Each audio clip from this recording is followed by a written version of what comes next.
سیدنا امام احمد رضا فاضل بریلوی رضی اللہ تعالیٰ عنہ۔ اعلیٰ حضرت کے دور میں فتنے اٹھے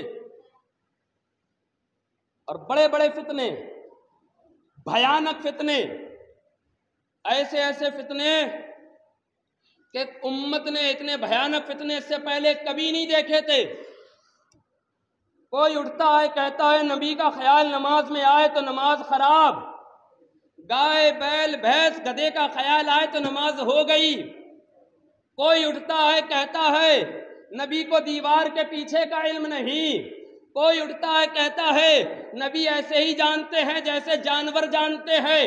کوئی اٹھتا ہے کہتا ہے اللہ تعالیٰ جھوٹ بول سکتا ہے۔ کوئی اٹھتا ہے کہتا ہے نبی کو دیوبند سے اردو زبان آئی ہے۔ کوئی اٹھتا ہے کہتا ہے دیوبند کے مدرسے کا حساب لینے مصطفیٰ آتے ہیں۔ کوئی اٹھتا ہے کہتا ہے اعوذ باللہ کہ مصطفیٰ کے بعد اگر کوئی نبی آ جائے تو مصطفیٰ کریم پھر بھی آخری نبی رہیں گے۔ کوئی اٹھتا ہے کہتا ہے کہ امتی نبی سے بڑھ جاتا ہے، امتی زیادہ عمل کرے تو امتی نبی سے زیادہ اوپر ہو جائے گا، نبی نیچے رہ جائے گا۔ کوئی اٹھتا ہے یہ کہتا ہے اعوذ باللہ تعالی نبی کا ولادت منانا ایسے ہی ہے جیسے کنہیا کا جنم دن منانا ہے۔ کوئی اٹھتا ہے کہتا ہے نبی کا میلاد منانا ناجائز و حرام ہے۔ کوئی اٹھتا ہے کہتا ہے نبی کی تعظیم ایسے کرو جیسے بڑے بھائی کی کرتے ہو۔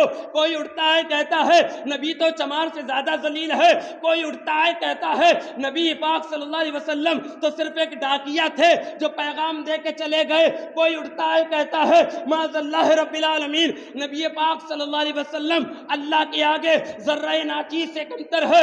کوئی اٹھتا ہے کہتا ہے معاذ اللہ رب العالمین جس کا نام محمد یا علی ہے وہ کسی چیز کا مختار اختیار والا نہیں۔ جب یہ فتنے اٹھ رہے تھے، جب یہ گٹائیں چھا رہی تھی، اہل ایمان پریشان تھا، کرے تو کرے کیا۔